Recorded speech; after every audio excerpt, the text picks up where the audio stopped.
Lero panyasa voice box a Professor Kinga kuchokera ku Malawi Freedom Fighters akunena kuti chiganizo chimene apanga olemekezeka Dr. Lazarus Makathi chakwera kuti mawa pa 4 October 2025 akakhala nawo pamwambo olumbiritsa apita Mutharika Pakamuzu Stadium mu mzinda wa Blantyre ndi chiganizo chabwino kwambiri chimene chikufunika mu dziko lino la Malawi. Kukapezeka kwa achakwera pamwambo menewu zikusenza kuti achakwera avomereza kugonja kwawo ndiponso akapereka chitsanzo chabwino kwa masupporters awo kuti basi ndale zatha pano ngati tikufuna chitukuko ngati dziko la Malawi chonde tiyeni tigwire ntchito ndi a Professor Peter Mutharika omwe tsopano ndi mtsogoleri wa dziko lino. Zimenezi zipititsa patsogolo umodzi komanso ntchito za chitukuko kuno kwathu ku Malawi, ndipo akupempha kuti chonde anzathu a DPP mukakaona achakwera musakawachite chipongwe, kapatseni ulemu wawo ngati mtsogoleri opuma. Kweneko ndikulankhula kwa Professor Kinga akamaliza timati mutuze maganizo anu ine commission below pompano pa Nyasa voice box. Si decision imene Malawi Freedom Fighters ikufuna kupanga pa nkhani iyi chifukwa chona kuti nkhani izi ndi zakuchipani. Pamene zili nkhani zakuchipani kapena za ma supporters akuchipani, ma political activists, anthu amene amayankhulira za ndale kupanga defending DPP, komanso tu anyamatawa ndi anyamata athu osewa ndi anyamata Malawi Freedom Fighters. Zikufanana ndi zimene zimachitika ku Ejibiru, zimene bambo Agape Khombe ife tidayesesa kukhala nawo pansi kuti apapa sizikhala bwino chifukwa izizi zipereka chithunzithunzi choyipa, bwanji tazisiyeni izi, ndipo mukapitiliza ndiye kuti ifeso titenga action, mwamwayi sizidapitilire. So tikawamvanso anyamatawa ndi anyamata athu mwaulemu mowapempha, ineyo pa maganizo anga ngati mtsogoleri wa Malawi Freedom Fighters kukhala ndi ufulu woyankhula za maganizo ndi mmene situation ya mawa ilili ndi mmene anyamatawa akuganizira, bwanji timafuna kuti tapemphe kunena kuti iyayi tiyeni tiyiwale zakale mmene ndimaonera ine, tiyiwale zakale pa nkhani yokhuzana ndi mmene zinthu zimakhalira.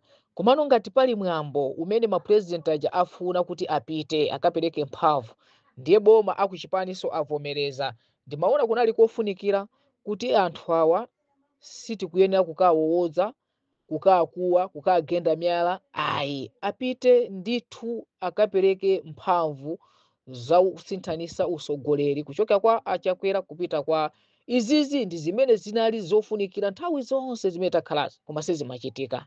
So ndivomereze kunena kuti tikamakamba nkhani yokhuzana ndi the statesman kapena tikambe zokhuzana ndi amene akuoneka is a champion of democracy kuno ku Malawi, amene adaoneserapo kunena kuti awawa pa nkhani yokhuzana ndi democracy akuyisata bwino lomwe, tivomereze kuti nda Professor Peter Mutharika chifukwa chonena kuti kunaponyedwa chisankho cha Professor Peter Mutharika anawina, koma Professor Peter Mutharika adapereka mphamvu kuti nkhani imeneyi ndithu ipite ku court, ndipo ku court adagemula kuti chisankho chibwe, Professor adavomereza, ndipo and then results zapetika zona kuti mbali ina yawina a Professor Peter Mutharika. Zomwe adachita Professor Peter Mutharika zidasonyeza kwa kusonyeza kunena kuti dziko lino la democracy. So pa zifukwa zimene zijazo zidapereka mphamvu anthu ena kutengerapo phunziro kuti kodi kusinthaniza kwa mphamvu kumakhala bwanji, right? Komanso zimene zidaonesa kuti ndikuteteza kuti pasakhale zisokonezo zina zonse muziko muchifukwa mayiko ambiri zimene zija sizimachitika. Ndiye tinene kuti amene ndithu tikhoza kupereka salute pakadali panopa ndi a Professor Peter Mutharika. Now ngati kukumabwera asogoleri enaso amene akufuna kuonesaso nawo style yawo yokhuzana ndi democracy ngati achakwera amene apangira muti maana kuti ifeso tapangenso support kuti akapereke mphamvu chifukwa izizi zidzathandizira kuti anthu awo owasatira onsaja ma supporters yawo azindikire zona kuti mtsogoleri wa dziko ndi uyu, nthawi ino tiyeni tigwire nawo ntchito limodzi kuti titukule dziko lino. Koma ife tikapanga sideline ndiye kuti ndale sikutha sizikuchoka. Limagaza kuna kuti pa nthawi imene achakwera akupita ndithu kukapereka ulemu kwa Professor Peter Mutharika, ife ngati Amalawi tiyeni tichinyadire, tayimbire m'manja, tikapase mulalo onse ndi zinthu zofunika chifukwa izizi zithandizira kuti pakhale umodzi, pakhale unity imene even nthawi ya Timothy Mtambo amafunisisa kumaida akanika kuti akhale Minister of Unity, kuti akhale nduna woyanjanisa anthu koma zidakanika. So zimene akupanga achakwera zipereka chithunzithunzi ningakhale anthu omwe sapita kumwambo kunena kuti kanu president wathu ndi uyu tosenda amozi. Koma izi tikazitengera kwambiri asogoleri pano pa Malawi Freedom Fighters, ine ngati mtsogoleri ndi kuyankhula ngati personal kunena kuti zikhoza kubweresa kusankhana mitundu komanso ma regionalism nepotism zomwe sizingakhale bwino, chifukwa Profesa Peter Mutharika pamene alumbira ndi mtsogoleri wa anthu amene amamunyoza, wa anthu amene amamudzudza, wa anthu amene sadamvotere, ndipo akuyenera kuyenda pena paliponse dziko la Malawi lino ngati dziko lindirawo. Komano tikanena kuti awa sitikuafuna, awa abwere akuluakulu, ndiye kuti zikhala ngati zoyipa zimene amapanga zathu pa Central Region magwisa ntchito zikwanje, ifenso tikufuna tibwezere, ndiye sitipita kuchisogolo.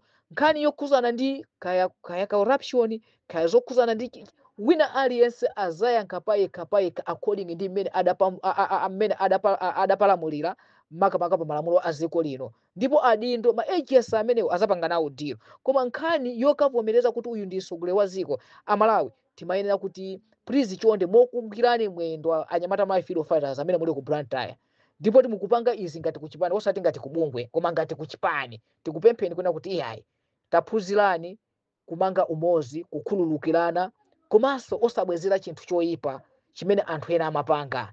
Komanso izi ndi zinthu zofunikira kwambiri chifukwa zithandizapo kuti Amalawi ife tizikhala anthu okondana, komanso zithandizapo kuti ndale izi zizoyang'ana mtunduzi zithe. Anthu ambiri tikumaluza nazo atsogoleri chifukwa chona kuti atsogoleri aja ndi amene akanatha kuthandiza dziko lino, koma chifukwa chona kuti siya mtundu wathu, siya chigawo chathu, anthu tikumatha kuwapanga ma sideline. So izizi zimene tikuziyambazi zisonyezatu kuti utsogoleri wachoka chigawo chapakati wapita chigawo chakumwera, zomwe sizingakhale zabwino, chifukwa siku lina azathu aku Eastern Region azafunanso kuti zinthu zikhale moteromo, azathu aku Northern Region azaonanso kuti kodi zinthuzi tsopano alisa azikokera kwawo, ndiye kuti silikhala ziko limene likhale lokomera mitundu yonse. Ndale zadusa zatha, tiyeni tipange za umozi tikhoze ziko lino. Zikomo kwambiri.